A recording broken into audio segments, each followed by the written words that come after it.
rates are, but I think it's going to pay off in a big way for them today. So they had what he's talking about is the players meeting that those 3 stars had this week. Just those 3. Usually it's all 53 guys. Right. 5 guys are saying the same thing. It's really just them 3 being like, what the hell are we going to do? They hit the group chat. Let's get the boys together. They're sitting That's down. all Saquon. They've got a short week. They got to get it figured out. Their offensive coordinator, Kevin Patullo, has been the center of a lot of the conversation. Here's what he had to say about his team's offense. We just really got to just focus on staying ahead of the sticks and kind of advancing it forward. And we've done a good job. We just got to keep progressing and working through this. Everybody's into it. Everybody's being super detailed on what they need to do. We just got to keep pushing it because when we've done what we need to do, we've moved the ball extremely well at a high rate. So we just got to continue to do that. Okay, so the only thing about that is it's not true.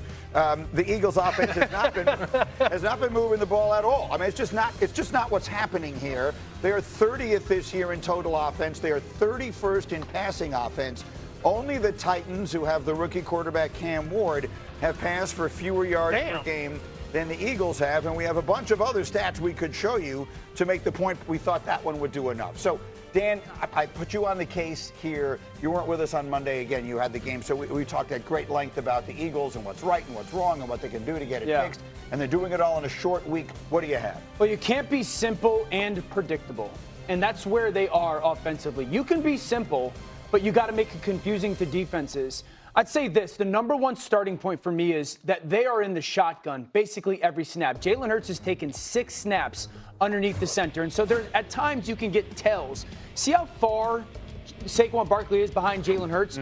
When he's there, it's one of 2 things. They're either running the football or they're running this little slip RPO where they go and ball fake it, and then they're trying to get a pick from up top and leak somebody into the flat. Now, there's times when it has success, and there's times when I think defenses get an understanding of it. You see how his toes are about at the back heel of Jalen Hurts.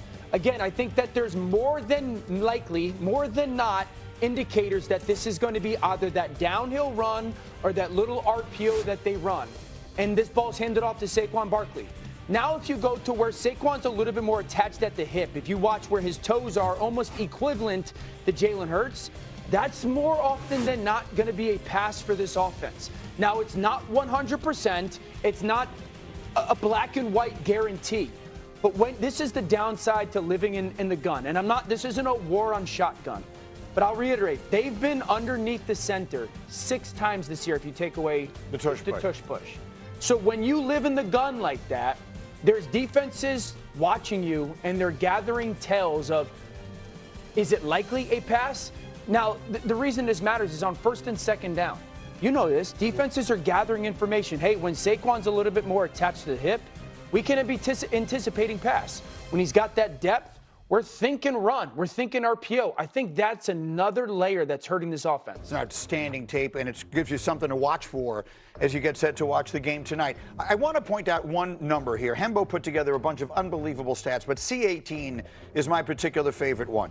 The reason the Eagles won the Super Bowl last year is because Saquon Barkley provided them the best thing you can have in the NFL. Explosive plays with no risk. Basically, every team in the NFL has to put some risk where you got to throw the ball into harm's way to create explosive plays. Last year, they did not. He had 21 rushes of at least 20 yards. This year, he has none. So that, to me, is the difference between the Eagles of a year ago and now. They were creating explosive plays while still being incredibly risk-averse. They remain risk-averse, but they're not getting the explosive plays, and as a result, their offense has completely bogged down. They are a 3 and out waiting to happen. Yeah, I think this falls back on the offensive line. We've talked about it last week, you need to be more creative in your run game play calling. But the offensive line, Saquon Barkley is getting 0.8 yards before he's getting contacted by a defender. Anytime you're going through that, it doesn't matter how good Saquon Barkley is, they need to keep him cleaner up front and establish some holes so that it makes their passing game a whole lot better. You get the safeties to start coming a little bit. You can run more of a route tree with A.J. Brown.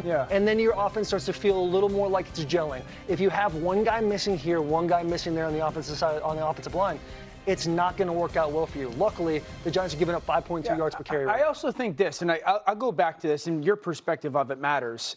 They don't really ever, and they didn't do it a ton last year, but I feel like they did it more. They don't really run at defenses right now. You know, it's a little bit more of a lateral run game, and I think that's attached to Saquon not necessarily getting to the line of scrimmage. They've got one play-action pass completion to A.J. Brown this year. That 5 games. That blows my mind that they don't. This offense doesn't run play action either. That's going to help your run game as well. Chef, to get in. And on top of being predictable and finding tells that Dan has spotted, which we're talking about an offensive line that's also been banged up. Cam Jurgens is coming off the shoulder surgery. Landon Dickerson already ruled out tonight. Lane Johnson hasn't looked healthy. And you mentioned the Hembo stat before. Here's one other Hembo stat. Yeah. Last season, the Eagles' offensive line created 126 yards per game before contact. This year, that number is cut in half, 62 yards per game before contact. So they're not getting the type of push that they got last year. There you see the numbers. So, Will, there's a part of me that feels ridiculous sounding alarm bells. You know, they're still 4-1. Everyone would love to have their problems, certainly if you could have their talent. But it doesn't look right. Like, just to my eye, it doesn't look right, and it doesn't look sustainable. How concerned should a hardcore Eagles fan be about his team's chances of repeating as Super Bowl champs? Very concerned. It's easier to kind of hide the drama and what's going on when you're 4-1 and coaching from 4-1, playing from 4-1. The only optimism that I have, if I could give you any optimism, my God, this hairline. But this players only meeting between the three-headed monster, Jalen, Saquon, and A.J. Brown, I like to envision it as a sword King Arthur got to pull out of the rock. This is a statement game for them. All the noise that's going on around the building, they have a massive opportunity tonight because that breakdown you had was phenomenal. That's how old Willie C got to play a little bit in the league, is all these tendencies figuring all that offenses show. There's no creativity on offense. There's no identity on offense. You guys have talked about the O-line. You know, they're getting hit behind the line of scrimmage 45% of the time, a 40% pressure rate, which is second highest in the NFL. They need some identity tonight, and I am optimistic that it will be against the Giants. I've got the Giants solely because no one else does. You know my rule. If everyone thinks something's going to happen, You've been somehow right, it rarely winds up does. not happening. You want this to be a tie. I want to get one more in. We got a great Monday night revenge game this week. We got 2 Monday night games this week. One of them is the return matchup, the repeat matchup, if you will, of these two teams. Last year, of course, the Commanders with the Hail Mary beating the Bears in one of the most memorable moments of the entire NFL season. Caleb and the new-look Bears offense hoping to even the score this week. So Dan, this one I think is fascinating. Oh, totally. Right? It's so much about the quarterbacks and these two guys and Jayden. How do you see this as these two young quarterbacks come into their own? Yeah, I look at all the pressure on Caleb Williams in Chicago. One, you're coming off of the bye. The last 2 times Ben Johnson has come off the bye, over 1,000 yards and 88 points. So your preparation attacking a defense. 2, you've got the recipe offensively to attack Washington's defense. Your tight ends and your backs as pass catchers. Washington defensively is in a little bit of a tough spot because they would prefer to play man, but they got people on their defense that you can attack if you're Chicago with those skill position players, tight ends and backs, and they don't really want to play zone. So if you're Chicago, this is massive advantage for you, at least offensively. And then defensively, it's really about stopping this no-huddle offense in Washington. Jayden looked sensational last week coming back from injury. But that's a big challenge because of Deebo Samuel's usage in this offense stretches you both horizontally and then with their 4x1 stuff vertically. But I look at this as all the pressure on Chicago to say we're actually going to matter this season. Shefty, what are you hearing out of these two teams this point of the season? I think with Washington's coming off a big win, and Jayden Daniels is back, and he looked great. But Chicago, this was the spot last year where the Bears' season was ruined. They never recovered from playing the game in Washington and the Hail Mary they lost. The whole coaching staff got fired. The organization is where it is today because of the game that it played in Washington last year. That has to be on everybody's mind going into Monday night's game to go meet this team that you had beat last year until you didn't, and it blew up everything, and their season changed right here.